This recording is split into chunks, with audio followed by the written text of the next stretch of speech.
Out in the open sea, the two ships, Whitfield County and Wynnum County, carrying 600 officers and men of the Malayan Special Force for Congo, ploughed their way steadily on the month-long voyage to Africa.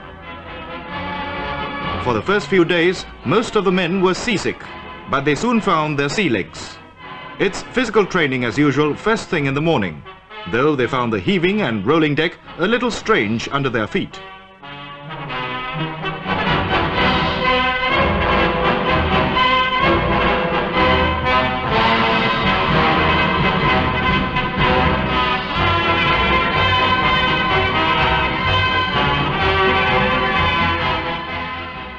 Safety precautions on the high seas is standard practice, and the men were taught the correct method of using life jackets, just in case.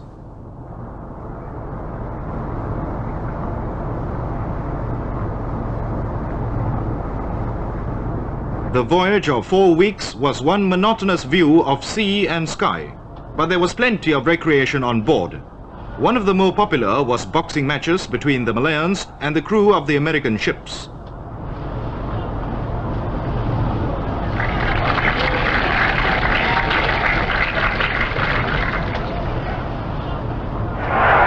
So were the wrestling matches put up by the sailors, all for free, and free for all.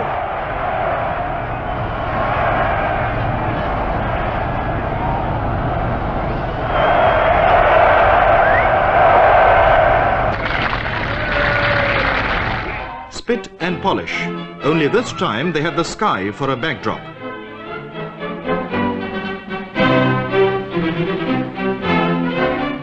Lectures too were held on the breezy deck.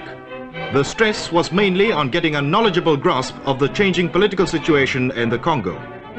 Our troops are going there at the request of the United Nations, and their main role will be to maintain peace and order for the Congolese government. This is the first time our troops are being sent overseas, so regular briefings and blackboard exercises were held to fit them for their new role.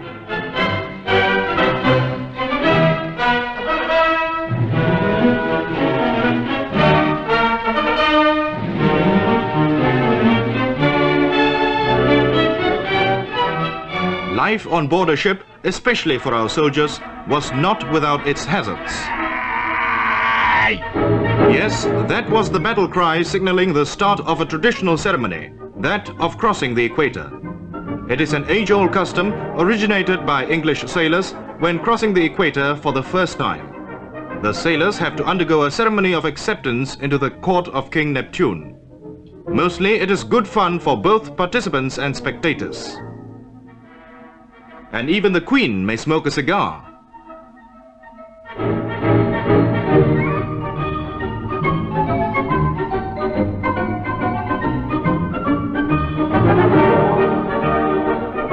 This ceremony was performed by the subjects of King Neptune, those who had crossed the equator previously. It took the form of ragging the initiates in the most hilarious way possible. Most of our men were witnessing it for the first time and decided to give it a wide berth meanwhile.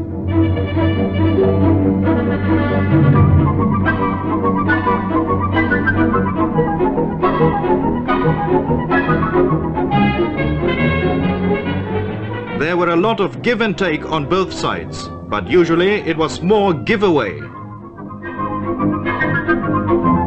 Then the ice was broken, and led by Major Zain Hashim, the Malayans went in for it in a big way.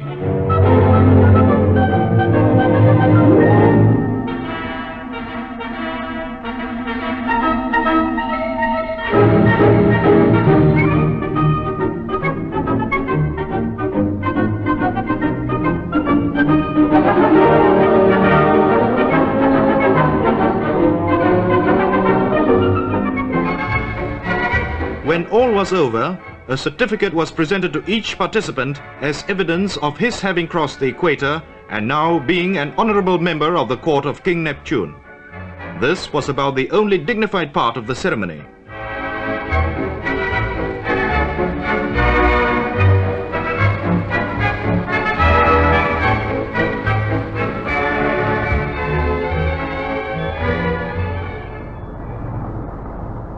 Travelling by sea, as our men soon discovered, had its advantages once they got over seasickness. It built up a roaring appetite, and our cooks down in the galleys were about the most popular men with our troops.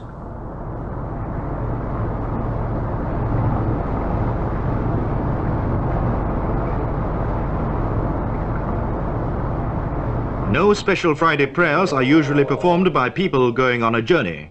So on Fridays, a normal time prayer called Semayang Waktu was held.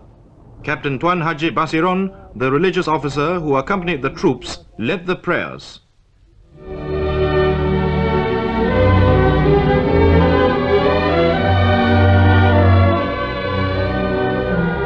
Each day passed quickly enough for the men as they went about their routine. At night, there was plenty of time to relax and enjoy. Letters to their friends and loved ones took on a special meaning for the men when written on the high seas. There was always something more to write, of new friends made or some experience gained. Time for bed, lights out, and a day nearer the Congo.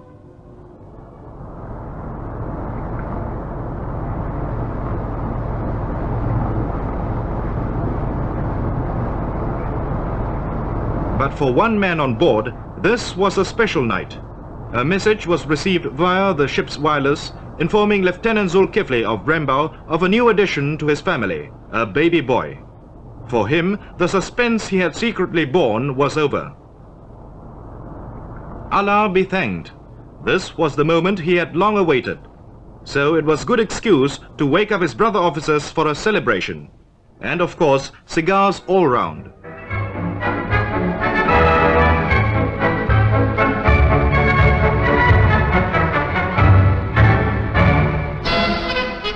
Three weeks after leaving Port Swettenham, the ship neared the Cape of Good Hope.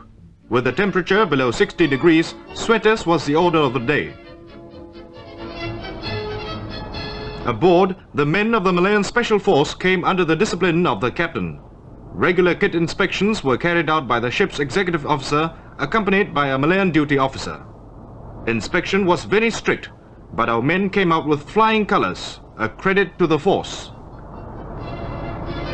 Up on deck, it was drill all over again, as the men would normally have done back in their own barracks.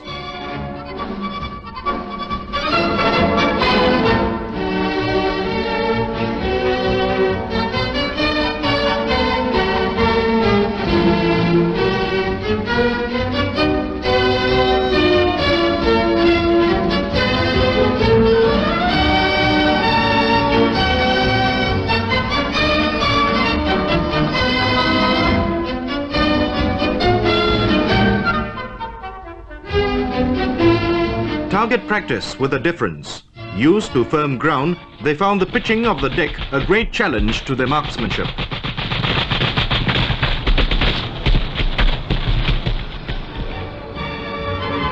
4 p.m.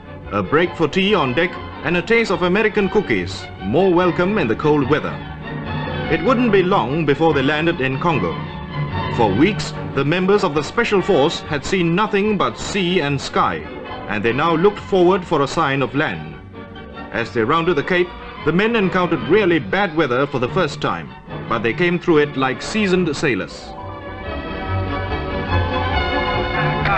With a few more days to go, it was time for a grand get-together.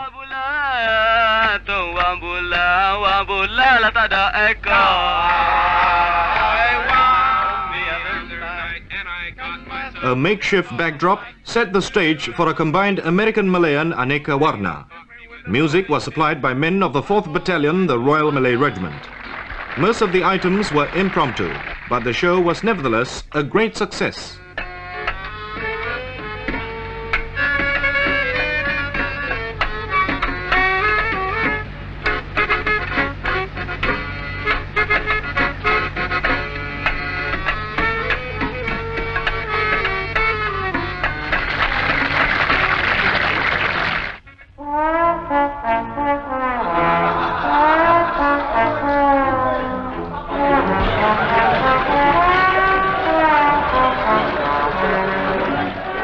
This was Anika Warna on the high seas, performed by soldiers and sailors who have lived and shared the joys of traveling together. Past the Cape of Good Hope, friendly dolphins provided an unforgettable experience for the men. These graceful creatures of the sea, racing alongside the ships, followed them for 2 whole days.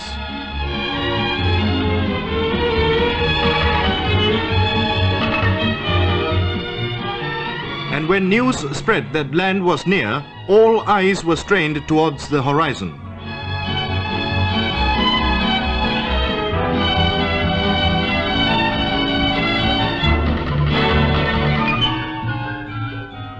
Then the seagulls, a sure sign that land was indeed in sight.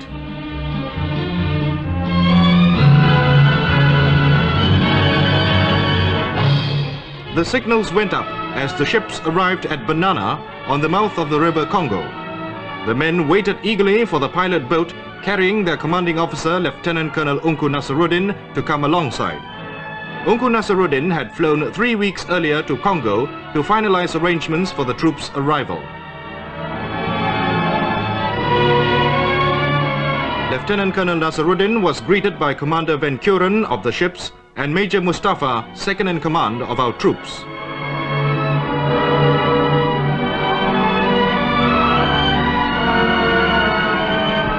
This was a happy reunion. The main bulk of the Malayan Special Force would be posted to South Kasai, while a small detachment would remain in Leopoldville. The contingent would be under the United Nations command, and their main task would be to protect life and maintain peace for the Congolese government. As the ships sailed up the River Congo to Port Matadi in Leopoldville, the men paraded smartly on deck. For them, this was the first glimpse of the real Congo, which is to be their home for the next 6 months.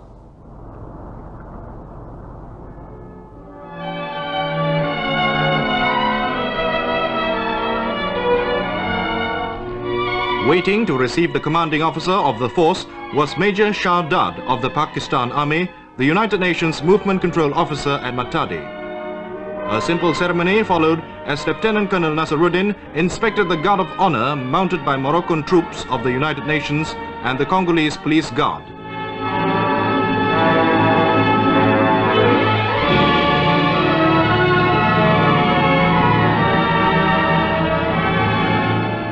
There was a strike by port and railway workers at Matadi, and when the introduction ceremony was over, it was shirts off and down to work for the men. Vehicles and stores had to be unloaded from the ships and into railway wagons. This was an unscheduled duty for them, but they carried out their job in the best traditions of a disciplined army. The loading completed, the force proceeded to Leopoldville. On the way, further misfortunes fell on the force.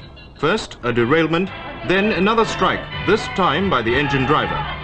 But to these resourceful men and their officers, the delays and obstacles were a challenge to their ingenuity, an incentive to their morale.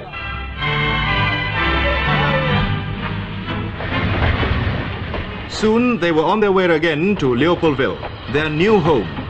We wish them well.